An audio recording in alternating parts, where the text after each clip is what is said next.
I'm Julie Broughton. Thank you so much for joining us here on clickorlando.com and News 6. And we are talking today about a very important topic, one I know that so many of you are dealing with: how to navigate social media if you are the parent of a teen. This can be a really tricky one.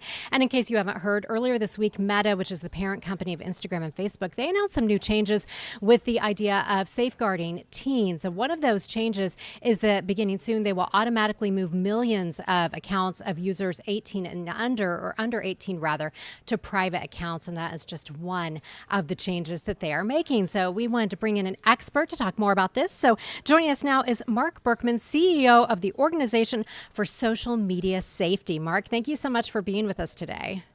Thank you so much for having me. So first of all, tell us a little bit about your organization. I know that this was born really from a parent who had to deal with some pretty awful things regarding social media. So talk a little bit about your organization.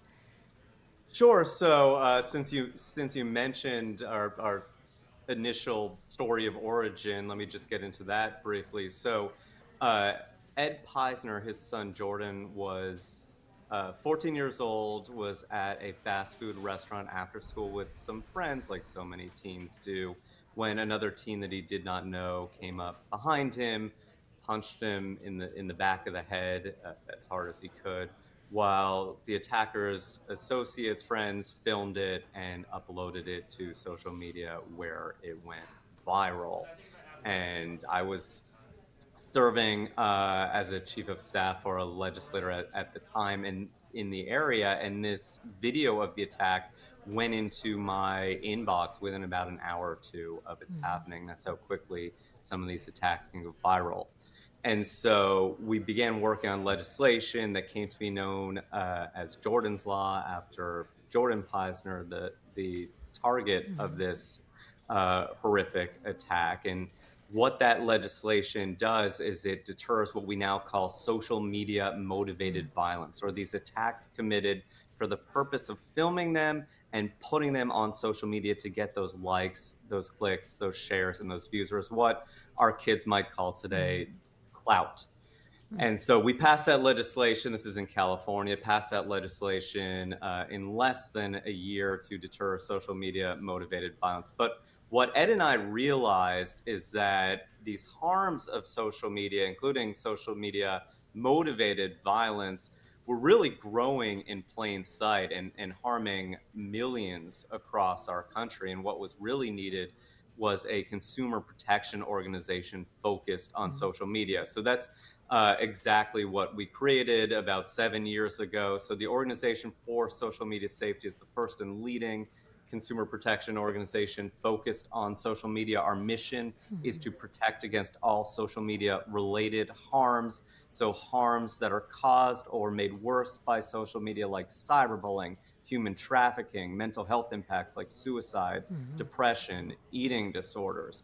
We do that using a comprehensive approach that includes education. So we're in K through 12 schools across the country teaching essential social media safety skills. That includes work in Florida as well. We do advocacy work. So on a strictly nonpartisan basis, we work with legislatures from Congress down to local school boards to improve social media safety policy.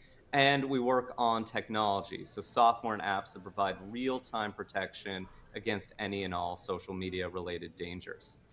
You know, you mentioned you're in schools K through 12, and you think kindergarten, oh my goodness, that's so young. Do you need to be starting that young? But I feel like there's so much pressure these days for kids to be on these apps. I was just telling you before we went on here, you know, my daughter's turning 15 on Friday. And so it is a need. You know, they're all on it. They're all on Instagram. What did you think when you heard about these changes that Meta is making?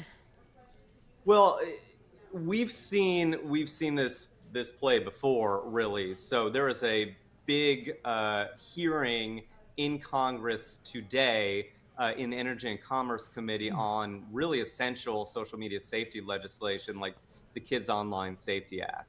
And so typically platforms will time these safety announcements to happen right before these committee hearings. And then the implementation of these new features, these new policies tend to happen months later. And so some of these new policies, new features that Meta and specifically Instagram have announced sound good, seem like they may have some impact on improving safety, but we will not know until they fully Mm-hmm. implement them. And again, that's going to be a while down the road. Yeah. So I would say to people out there, don't take comfort in the announcement. We have to actually test these policies Mm-hmm. and see what changes they make. And I think if you have a teenager, if you've met a teenager, if you've been a teenager, you know that they're very crafty and can come up with adult accounts. And I know Meta has said, okay, well, we have AI that's going to kind of police that. Do you think that that will be effective? I feel like so many people have their other accounts, including teenagers or kids who are too young technically to be on these apps. Yeah, this is my caution about celebrating this announcement as a mover of the needle on safety and protecting kids. We don't know how effective that verification is going to be at this point, Mm-hmm. and that is a significant piece of this plan that Instagram is announcing. We've seen other platforms tout their background verification measures, yet we go to schools across the country and find 10, 11, and 12-year Mm-hmm. olds using these platforms on a mass level. And this is when the platforms themselves say that they are not safe for those Mm-hmm. ages. And so, how much teeth this verification uh, policy that they are rolling out has remains to be seen. And so, again, like so many things with parenting, it seems like the best option is those open conversations with your child, with your teen. How do you even begin to approach that? I know, especially by the time they get to be teenagers, they want some autonomy. They feel like they're probably more mature than they really are. How do you recommend as a parent you navigate this? What we recommend is actually the best option is three categories of interventions. So those conversations, which I'll circle back to in a second, setting rules with your child. If you're going to allow them into this dangerous world of social Mm-hmm. media, and let's be clear, by the clear evidence, it is very dangerous. You need to have rules that you want them to follow every time they're on social media or every time they encounter a circumstance on social media. And then the last category of intervention we want parents to think about is what we call calibrating the settings. So, making sure that the safety settings on your child's devices and apps are set the appropriate level for your child. And that's really critical as well. The conversations are certainly extremely important. And what we want parents to think about is the full range of harms that your child may or even is likely to encounter when they use social media. And so making your child aware, and we're talking about harms like cyberbullying, fraud, human trafficking, drug trafficking, all the mental health impacts, suicide, anxiety, depression, why those happen with excessive social media use. Mm-hmm. So that full range of harms, talking about how they work in the world of social media to actually harm your child so that your child understands what they Mm-hmm. are, what they do, because a child cannot protect themselves from a risk if they do not understand what it is. And so that's really what those Mm-hmm. conversations are to help parents have those Mm-hmm. conversations. We have a full checklist available on our website for free for parents so they really can go through the list Mm-hmm. harm by harm, threat by threat with Mm-hmm. their child, which is what we recommend. Yeah. Do you ever recommend any of these third-party apps that can kind of track and see what your kids are doing? Do you think that that's a good way to go generally, or is it kind of case by case? We absolutely recommend Mm-hmm. what we call third party safety software. And Mm-hmm. what that software can do is send parents alerts when dangers come across a child's social media account. We've seen them uh, numerous times save a child's life. So we recommend those without hesitation. One product that we do recommend is called Bark, BARK, that Mm-hmm. does send those alerts. And to be clear, it's not necessarily monitoring a child's use. It actually enables a good degree of privacy for the child on that social media platform. And then these alerts come when that dangerous content comes across a child's uh, Mm-hmm. account screen. So really effective, proven products that maintain a good amount of privacy for the child. Yeah. Is there any sort of like magic number that you would say, okay, when your child hits X age, then they have the emotional maturity to be on these apps? We get this question almost every day, and it's really frustrating that we don't have a specific age answer. The range of risks varies a little by platform, first of all. Hmm. Children's emotional maturity, their readiness for social media, um, doesn't exactly line up for each child at a specific age as well. And then we're also very mindful of what we call this lose lose trade off. Hmm. And so, in a lot of communities across the country, as I mentioned, we find that one or two students in a given fourth or fifth grade class goes onto a social media platform, begins using it with other children in that class. Pretty soon, you see the whole class on that social media platform, even though, again, by the platform's own admission, it's too dangerous for them. Hmm. And the reason is because this is how these children are socializing. It's how they're maintaining their relationships. And so, as a parent, you have this really horrific choice of maximizing safety on the one hand by keeping your children off all these platforms. But if you do so, on the other hand, you're putting them at what, and we need to be honest about this, a real social detriment. And so it's very difficult for us to give a specific age of entry recommendation with all those different factors there. And I know your organization, you're in schools all the time, talking to kids, talking to parents. Do you think that some parents maybe are naive about the actual dangers? And what do you think, that you hear from kids or that you see in schools that might surprise some parents?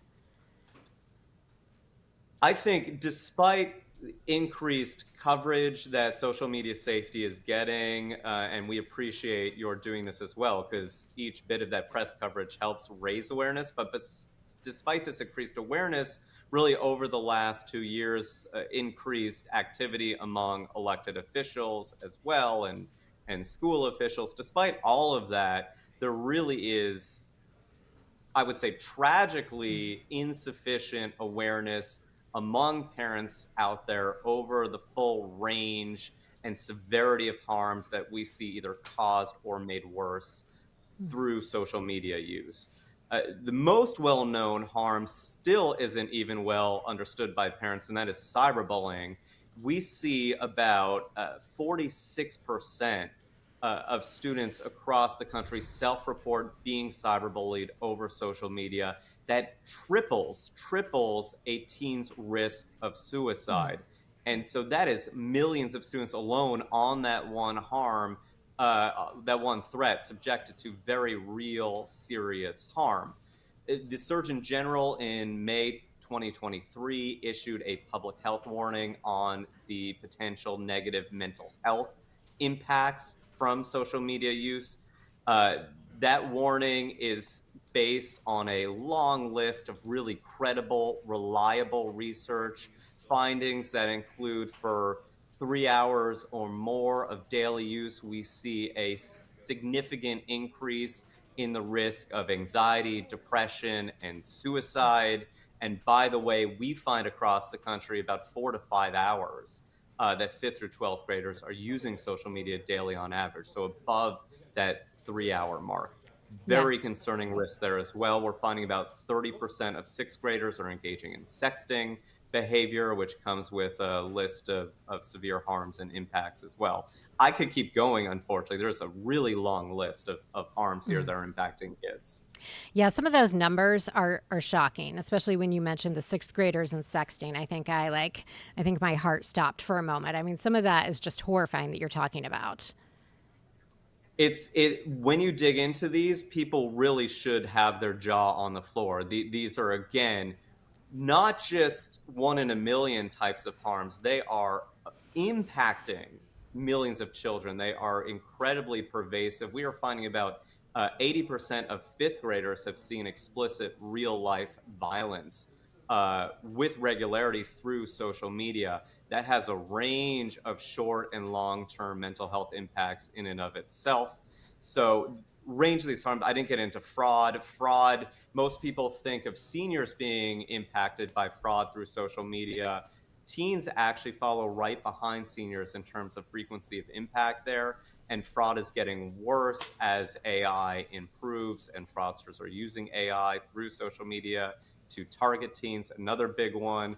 Last one that's shocking too, I'll tell you, and again, I could keep going, unfortunately, but with the rise of deepfakes, the ability to use someone's likeness in a video that they had nothing to do with, that is now being used to target teens in high schools and middle schools, particularly females, and insert girls' likeness into a pornographic, sexually explicit video without consent. And so there is a range of these harms that parents need to know about, our children need to know about. It is not a safe space for children, to be clear.